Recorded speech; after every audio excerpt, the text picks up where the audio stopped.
Hey guys, welcome back to my channel. All right, so basically let's talk about June's budget review.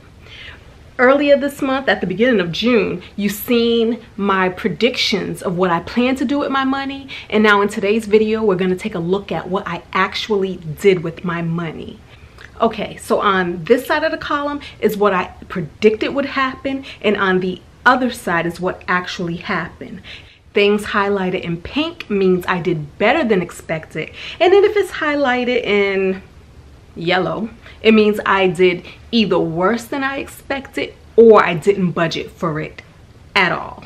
Okay, so let's take a look. I predicted that I was gonna make, prediction's not the right word, I thought I was gonna make $11,605, and I actually made $13,520. This is my take-home pay. This is after 401k deductions. This is after health insurance and life insurance and dental insurance and vision insurance and whatever other insurances are coming out. And this is after taxes. So this also comes from multiple streams of income, and as you all know, I don't break out my streams of income because I'm keeping a little bit of anonymity. I'm keeping it secret. And that's because I do have co-workers who may watch these videos and things like that, so I don't necessarily want to say what I make on my day job. You know, but at the same time, you know what I bring home a month between my day job, which I am a computer software engineer, my rentals, which you know I rent out rooms in my home, and I also have a rental property that makes income every month, and also, oh, YouTube. I make some money from books and things like that. Yeah, mainly books these days, but not a whole lot. And I make money from YouTube. Let's talk about that for a second. There was a period in time with my YouTube videos where the trend was going up. It was like every single month I was making more than I made the month before. And I got to a point where I was making about $400 a month, and that's after YouTube takes their cut. And that was pretty cool. Y'all, last month I only made $180 in YouTube income, right?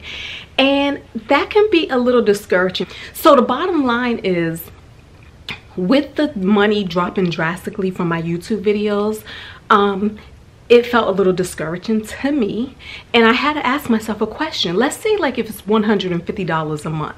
I said, if I make $150 a month times 12 months, that's actually $1,800. If at the end of the year somebody gave me a check for $1,800, would I be excited? The answer is yes, I would be excited. And then I also had to ask myself, how do I feel about making videos? How do I feel about editing? And I actually love it. It is a super fun hobby for me, and it really feeds my creative needs and my creative drive and my creativity. So yeah, so that and that, I was like, okay, boom, I'll take it, you know. So that's the way I had to rephrase what my YouTube videos bring in. Oh, and I have a question.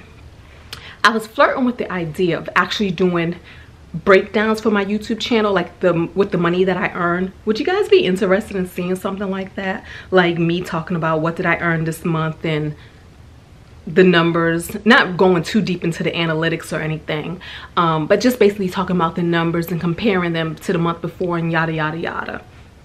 Does that sound interesting? Thumbs up, leave a comment, let me know if you guys would be interested in that. Okay, now let's continue with this budget.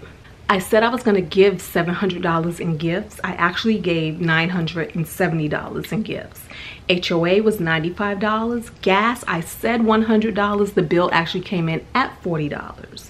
Electricity, $305, still running high. Cell phone, $215, and that is with Sprint for 3 lines. And a lot of you have told me about T-Mobile and everything, and I haven't looked into it yet, and I really do need to. The one thing that kind of worries me is their international plan, because I do a lot of international traveling. However, I do do need to weigh the options. Like, am I out of the country that much to pay this much in a cell phone bill? Internet, $80 a month.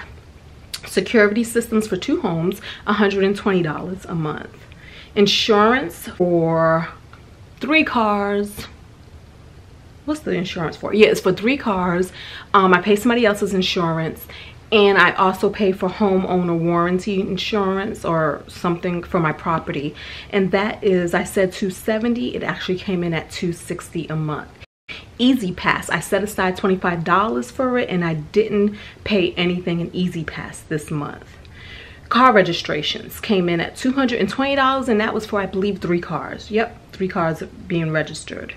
Housekeeper, $200, and I actually paid $190, and the lawn was $120. Subscription services, and that's for Netflix, that's for Movie Pass, and that's for a workout service, and that's also for $5 a month that I do to somebody's Patreon. That is $35. Nails, I set aside $75, and I only spent $60. Credit card annual fee, $95. Home Depot, and we're going to talk about that in another video. I set aside $150, and I only put $100 on it. Tax preparations, $700, and no, I still haven't got my taxes done, but we're going to go ahead and leave that $700 in the bank for when I go and get my taxes prepared. Home improvements, I did not budget for this, but I kind of knew I was doing this, and there's going to be a video on this. But basically what I did is I had my front porch redone, and that was $2,800. What I did not spend was $350 of that, but I'm going to still hold it in my checking account for when I decide to spend it. And I wanted to either use that to get the house pressure washed, or I'm going to use it to get my front bushes and mulch and things like that done. Flight to Madrid, $350. And then my grandmother and my aunts visited this month, and that came to $425. Let's pause right there for a second. Okay, you know how when you entertain people or you agree to have people come and visit you, you do have to budget for that, because a lot of times you're going to spend more money than you would normally spend, and that's in the area of groceries, that's in the area of entertainment, that's in the area of eating out and things like that.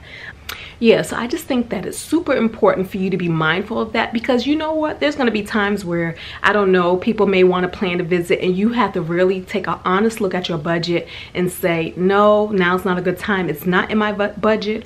Or you can explain to them the situation. Groceries, in this section here, I try to be mindful about my spending. I don't necessarily set a dollar amount to this, but what I try to do is do better than the previous month, with all things in reason, of course. So last month in groceries, I only spent $30. There's no way I can spend less than that. So this month in groceries, I spent $145. Last month restaurant, I spent $85. This month it was $114. Last month miscellaneous, $433, and this month I only spent $115. Mortgage, I said I was going to allocate $6,200 to my mortgage, and I fell a little short of that, and I only sent $5,965 to my mortgage. One of my major goals, of course, is I'm working on paying off my mortgage, paying down my mortgage. And you can check out my mortgage payoff videos to kind of see where I'm at with that process. And then savings, I said I was gonna save $1,200, and I saved $0. And we can see why. I pretty much used my savings toward my home improvement project of getting the front porch redone. And so that is it, guys. That is what I did for the month of June. It is the story that my money told about me. Question: what story is your money telling about you? Until next time, don't forget to thumbs up. Don't forget to leave a comment if you want to talk about anything, and leave a comment if you want to know about that YouTube monetary breakdown that I received. And subscribe if you are so inclined. I would love to have you in my viewing family. Have a great day, evening, afternoon, night. Peace.